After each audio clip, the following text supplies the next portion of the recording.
as a Catholic athlete, I have an immense responsibility to help people in need. Charity is one of the pillars of being a knight. How can I preach the gospel? How can I do that on a baseball field?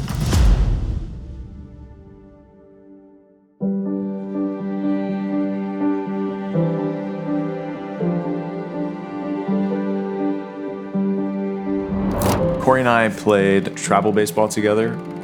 He was a lot better baseball player than I was. I didn't think he was going to be going to college. I thought that he would be getting drafted out of high school and starting his professional career right away. We just became close really quickly. We have similar personalities, similar interests. Together, being able to celebrate our successes, help us through our failures, and do life together is pretty spectacular. When I was getting to the beginning of our season as a freshman, I was as high on my career as I possibly could be. He was our starting center fielder as a freshman. Not many freshmen started at Arizona State. Not many freshmen started at center field to begin with. The third game of our season is where my highs abruptly stopped and became the lowest of my lows. I was on the bench when he stole second base. He slid in head first. The ball went away and everyone's yelling at him, get up and run to third, but he just didn't. I didn't know where I was. I felt like I was just floating. Before I knew it, I had paramedics on the field. They're cutting off my jersey, putting my neck in a neck brace. I'm loaded onto a stretcher and I'm on my way to the hospital. I was scared, but I couldn't imagine what he was going through, what his parents were going through, what his family was going through. And it was the first time in my life where I heard an ambulance siren and I knew exactly what it was for.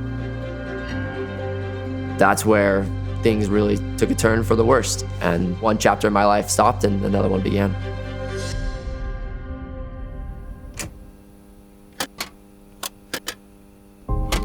I had a burst fracture of my C5 vertebrae. It broke into two pieces, pinching my spinal cord, compressing it to where signals were no longer getting past that point. That night, everyone went to the hospital to check on him. He had surgery where they fused his spine together.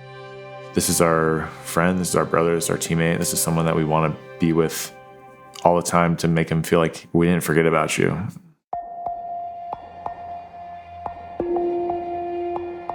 I never spent a day by myself in the hospital. 90 days, I had 90 visitors. And at the forefront of that was Trevor. He never lost focus of making sure to check in, make sure I'm okay, and supporting me however he could. Sadly, you also realize that not everybody has the same type of support system I have. Corey got lucky in the sense that his injury happened on a baseball field because the NCAA covered most of his insurance. When he would go rehab at physical therapy spots, he started to realize that people weren't as lucky as he was. So we thought of what are ways to help people, whether financially or emotionally. Trevor and I realized that we can make a difference here. To be that helping hand, to be that bridge to anybody with a spinal cord injury to live a fulfilling life.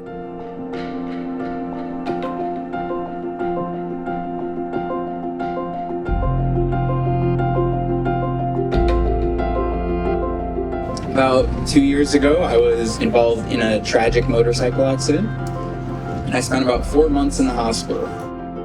Project 34 has been there by my side, helping me with every new challenge that I'm facing.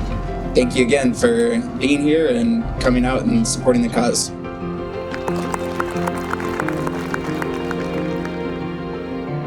So today is our second annual Project 34 Golf Classic. It's amazing to see tangible evidence of our hard work to help guys like Josh. Just from this event alone, we're going to be able to impact upwards to 20, 25 individuals. Being able to see the support we have behind us, it's moving and it's emotional. It's a true example of how they are as people.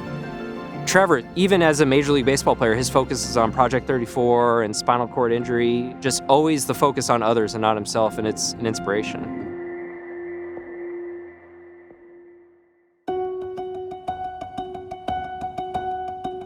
I've always wanted to be a knight. At my church, when I was growing up, you were surrounded by knights. It was men of character, men of virtue, and people that you looked up to as church leaders. The brotherhood, the camaraderie, the tradition. That's what the Knights instill in you, is building up this brotherhood and becoming better husbands, fathers, and Christians. We live in a world where we feel we need to do everything ourselves, and it's okay to rely on others. It's okay to turn to people for help. Our mission at Project 34 is to continue to impact as many people with spinal injuries as we can. To date, we've given out over $100,000 in grants, helped 40 to 50 families. They know when they donate to us that they're helping Corey, and they're helping people like Corey. I'm glad he's in my corner to help remind me that there's people that can't play this game anymore that would love to. We have a lot to accomplish here, but this isn't the end for us.